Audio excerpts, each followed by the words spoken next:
For Sahil and his friends, Manali began as any tourist trip does. The streets were crowded, the air was filled with the sounds of commerce, and the heavy police presence made the environment feel remarkably safe and predictable. But the group was there for a somber reason. Only months earlier, Samay had lost his younger brother in a tragic accident on a school trip. The Samay they knew, the one who kept everyone laughing, had been replaced by a man living in a quiet, heavy shock. To pull him out of it, they drove toward the Rotang Pass. The bustling crowds of the town quickly thinned, replaced by towering, cloud-shrouded peaks and a silence that felt heavier with every mile. While his friends saw a scenic drive, Samay was attempting to outrun a psychological void. He was moving through a landscape that was just as vast and empty as his own grief. Their hotel receptionist had been blunt: return before 6 p.m. He explained that Rotang literally translates to the Valley of Death or Pile of Corpses, a name earned long before modern tourism existed. Local folklore warns of a shifting shadow that stalks the pass after sunset. While authorities usually attribute nighttime fatalities here to the brutal cold or accidents, the locals believe something else is responsible for the bodies found in the valleys. The group dismissed the warning as mountain superstition, but as night fell, the temperature plummeted, and a fog so dense it felt physical rolled over the mountains.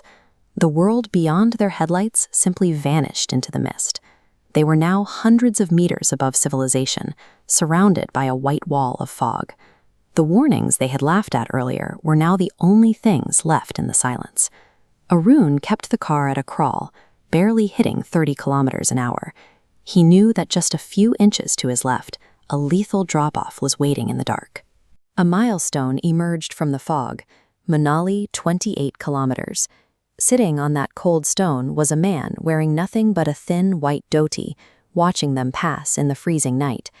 They drove for another 20 minutes, keeping a steady pace. Yet out of the darkness, the same Manali 28 kilometers stone appeared again, and once again, the man in the white dhoti was sitting there, as if he hadn't moved. The odometer was clicking upward, and the fuel was burning, yet the car remained tethered to that single point on the mountain. The road had stopped behaving like a physical path. As the realization set in, Chirag spoke up, trembling.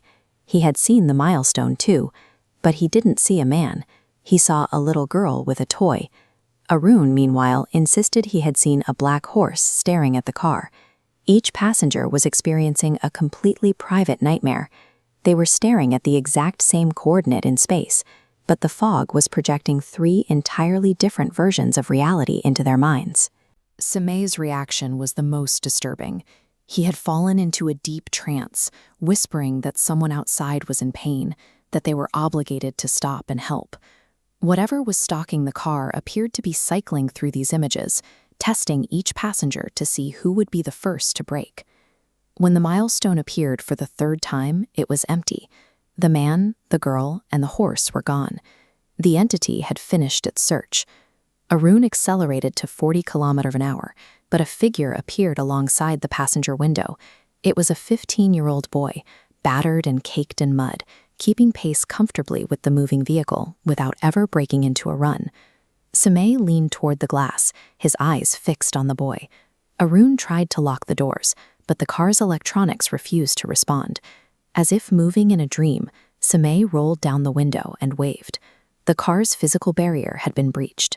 The entity didn't need to force its way through the door, because Samay had recognized the face it was wearing and invited it inside.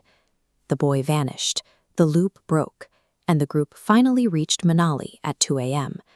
They collapsed into their beds, desperate to believe the mountain was behind them. At 3:30 a.m., Sahil was jolted awake by a soft, melodic sound.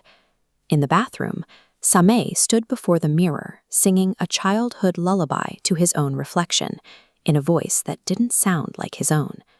When the others gathered at the door, they saw Samay's eyes were a deep, bruised red.